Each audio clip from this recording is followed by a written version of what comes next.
آئیے جانتے ہیں کہ کنگ فیصل اپنے ہی بھتیجے کے ہاتھوں کیسے شہید ہوئے۔ یہ شاہ فیصل ہیں جنہوں نے 1962 میں سعودی عرب میں غلامی کو مکمل طور پر ختم کیا اور حکومت نے تمام غلاموں کو آزاد کروانے کے لیے ان کے مالکوں کو معاوضہ بھی ادا کیا۔ شاہ فیصل نے اپنے دور میں علماء کی مخالفت کی پرواہ کیے بغیر ٹیلی ویژن متعارف کروایا تھا، لیکن جب انہوں نے ٹی وی سٹیشنز بنانے کے بعد اس پر کئی روز تک تلاوت قرآن چلوائی تو سب علماء خاموش ہو گئے۔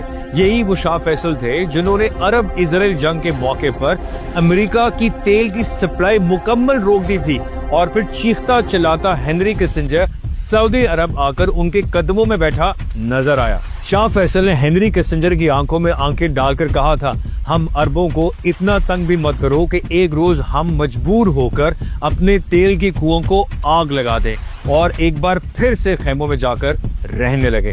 یاد رہے کہ 25 مارچ 1975 میں وہ اپنے ہی بھتیجے فیصل بن مسعود کے ہاتھوں مارے گئے۔ فیصل بن مسعود کا معنی تھا کہ کنگ فیصل نے سعودیوں کو ماڈرن بنایا ہے اور ہماری غیرت کا جنازہ نکال دیا۔ کہا جاتا ہے کہ جب انہیں گولیاں لگیں اور وہ شدید زخمی تھے تو ان کے آخری الفاظ تھے، اس لڑکی کو معاف کر دینا۔